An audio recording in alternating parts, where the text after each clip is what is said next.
परिवर्तन कैसे? ओम शांति। आध्यात्मिक शक्तियों द्वारा विश्व परिवर्तन कैसे?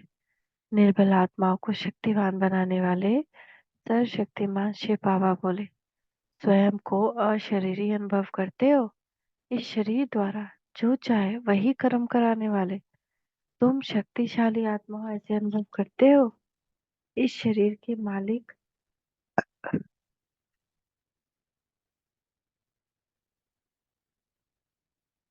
कर्मेंद्रियों द्वारा कर्म कराने वाले, इन कर्मेंद्रियों से जब चाहो तब न्यारे स्वरूप की स्थिति में स्थित हो सकते हो। अर्थात राजयोग की सिद्धि क्या है? कर्मेंद्रियों के राजा बनने की शक्ति प्राप्त है। तो राजयोग की में सिद्धियों में से एक सिद्धि है कर्मेंद्रियों के राजा बनने की। राजा व मालिक कभी भी कोई कर्मेंद्रियों के वशीभूत नहीं हो सकता। वशीभूत होने वाला मालिक नहीं कहा जाएगा।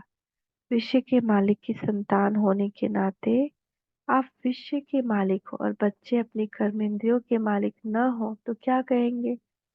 मालिक के बालक कहेंगे। नाम हो मास्टर सर्वशक्तिमान और स्वयं को मालिक समझकर चल नहीं सके तो क्या मास्टर सर्वशक्तिमान हुए? हम मास्टर सर्वशक्तिमान। ये तो पक्का निश्चय है ना कि अभी निश्चय अभी हो रहा है। निश्चय में कहीं परसेंटेज होती है क्या? बाप के बच्चे तो है ही ना। ऐसे थोड़े ही 90% है और 10% नहीं है। ऐसा बच्चा कभी देखा है? निश्चय अर्थात 100% निश्चय। ऐसे 100% निश्चय बुद्धि बच्चों की पहली निशानी क्या होगी? निश्चय बुद्धि की पहली निशानी है विजय। कहावत भी है, निश्चय बुद्धि विजयंती। विजय मिलेगी कैसे? निश्चय से।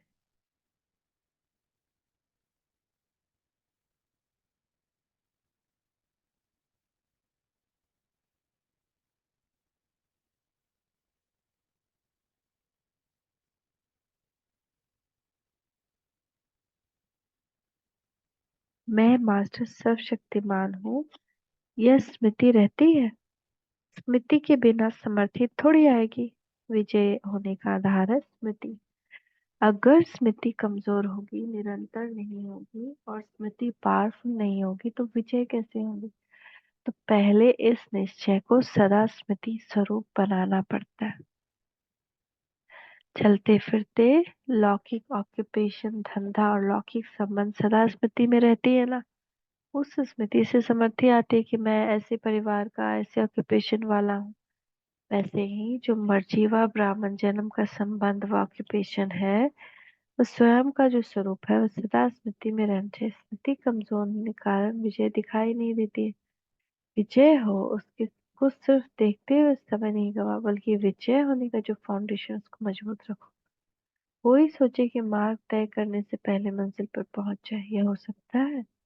मार्ग तो जरूर तय करना ही पड़ेगा। तो विजय है मंजिल का और मार्ग है निरंतर स्मृति।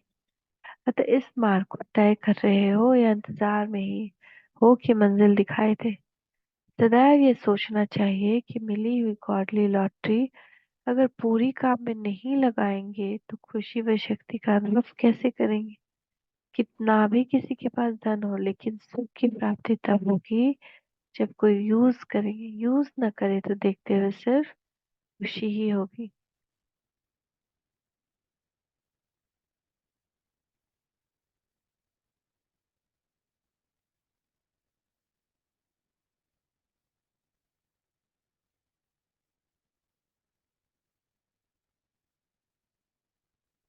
लॉटरी तो मिली लेकिन उसको यूज करना था जीवन में लाना। उसके बिना सुख का आनंद का व विजयी बनने की खुशी का अनुभव नहीं कर सके। अनुभवी बनना चाहिए ना। अनुभव जीवन का मुख्य खजाना है। लौकिक पहलू में भी अनुभवी आत्मा मुख्य गाई जाती है। इस ईश्वरीय मार्ग में भी अनुभवी आत्मा बनना चाहिए। जो बोला वह अनुभव किया।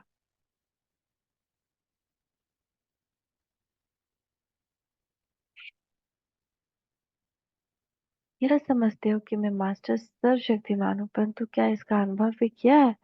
ऐसे नहीं कि अनुभव तो हो ही जाएगा, चल तो रहे हैं। जब तक कोई भी कार्य करने की डेट फिक्स नहीं हो जाती, तब तक पुरुषार्थ तीव्र नहीं हो सकता। किसी भी लौकिक अथवा अलौकिक कार्य की डेट फिक्स होने के बाद फिर ऑटोमेटिक कर्म में भी बल आ जाता है। मालूम है फलानी डेट तक ये कार्य संपन्न करना है। डेट को स्मृति में रखने से कर्म की स्पीड भी ऐसे चलती है। फल पूरा करना है तो स्पीड ऐसे रहेगी। इस ज्ञान का मुख्य स्लोगन ही है कि अभी नहीं तो कभी नहीं। इसकी डेट कल या परसों नहीं होती, इसकी डेट होती है अब भी, घंटे के बाद नहीं। इसलिए जितना निश्चय रखें कि ये करना ही है, करेंगे ही, करना ही है, दृढ़ संकल्प। दृढ़ संकल्प के बिना दृढ़ता नहीं आती। तो पुरुषार्थ का समय बाकी कितना कम है, जास्ती समय दिखाई देता है क्या? समय का तो ख्याल रखना चाहिए ना। यह भी सोचो कि प्रारब्ध कितने समय की है, 2 युग की प्रारब्ध है ना। तो इस पुरुषार्थ की प्रारब्ध का समय कितना कम रहा है, यह सदा स्मृति में होना चाहिए। बहुत काल की प्रारब्ध पानी है तो पुरुषार्थ भी बहुत काल का होना चाहिए। अगर टाइम लास्ट टाइम पुरुषार्थ करेंगे तो प्रारब्ध भी लास्ट की ही मिलेगी। पुरुषार्थ फर्स्ट नहीं तो और प्रारब्ध फर्स्ट वाली चाहिए। लास्ट में बचा कुचा मिलने से क्या होगा? जैसे प्राप्ति का लक्ष्य फर्स्ट का है, वैसे पुरुषार्थ भी ऐसा करो। कोई भी बात सामने आते है उसको एक साइड सीन समझो। रास्ते चलते अनेक प्रकार की साइड सीन्स आती है, लेकिन जो मंजिल को पाने वाला होता है वो उसको देखता नहीं है। उसकी बुद्धि में मंजिल की प्राप्ति ही रहती है। तो यहाँ भी बुद्धि में मंजिल रखनी है, न कि बातें। अगर छोटी सी बात भी को देखने में ही समय गवा देंगे तो मंजिल पर समय पर नहीं पहुंच सकेंगे। तो अब दृढ़ता लाने का समय है, नहीं तो कुछ समय के बाद इस समय को भी याद करना पड़ेगा कि समय पर जो करना था वो नहीं किया। पीछे सोचने से पहले क्यों नहीं समय को परिवर्तित कर दो। विषय के परिवर्तन के निमित्त हो तो जो आपका बाप का कार्य है, बाप के साथ साथ अपने को भी निमित्त समझो। विषय में स्वयं भी हो ना। विषय को परिवर्तित करने वालों को पहले स्वयं को परिवर्तित करना पड़े। सदैव यह सोचो कि जब मैं ही हूँ विषय परिवर्तन करने के निमित्त, तो स्वयं को परिवर्तन करना क्या बड़ी बात है। तो फौरन ही परिवर्तन करने की शक्ति आ जाएगी। कैसा होगा, क्या होगा, होगा व नहीं होगा, ये क्वेश्चन नहीं उठेगा। दूसरी बात, स्मृति में यह स्मृति में रखो कि अब विषय परिवर्तन का कार्य कितनी बार किया है। अनगिनत बार किया है। तो यह तो पक्का है ना, बाप के साथ मैं भी अनेक बार निमित्त बना हूं। जब अनेक बार की हुई बात बात होती है तो मुश्किल लगती है क्या? अति पुरानी बात को सिर्फ निमित्त बन रिपीट करना बहुत सहज होता है या मुश्किल? तो यह भी स्मृति में रहना चाहिए। कोई जरा भी मुश्किल का संकल्प आए तो हिम्मत की बात याद रखो। फिर से अनेक बार की हुई बात की आने में समर्थी आ जाएगी। तो ये वरदान सदा स्मृति में रखना कि मैं बाप समान शक्तियों का स्वरूप दिखाने वाला हूँ, अर्थात शक्ति स्वरूप हूँ। संबंध रहने से यहाँ तक पहुँच सकते हो। लेकिन अब बाप का स्नेह, बाप के कार्य से स्नेह और बाप द्वारा मिली हुई नॉलेज से स्नेह, ये तीनों का बैलेंस रखो। भी बैलेंस में बाप का स्नेह ज्यादा है, बाकी दो तरफ हल्का है। नॉलेज से शक्ति आ जाएगी। एक एक वर्षन पदमपति बनाने वाला। इतना महत्व रखते हुए उन वर्षन को धारण करो। तो महत्व से स्नेह होता है। जब तक महत्व को नहीं जानते, जब तक स्नेह नहीं होता। महत्व को जानेंगे तो स्नेह ऑटोमेटिकली होगा।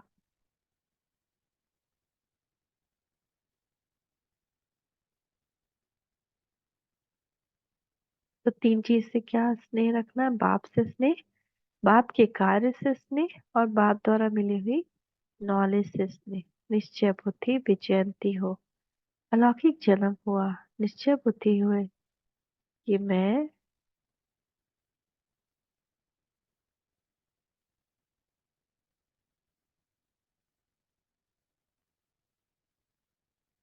मैं बाप का बच्चा हूँ। तो बाप का वर्षा वर्षा ही विजय है।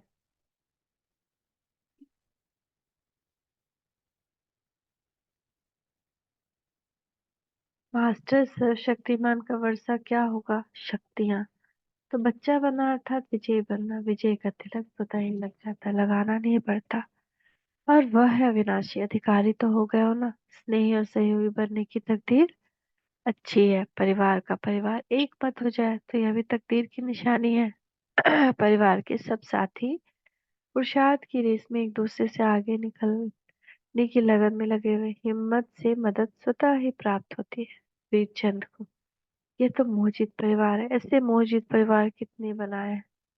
लक्ष्य श्रेष्ठ रखा हुआ है। अब ऐसे परिवार का गुलदस्ता बनाओ।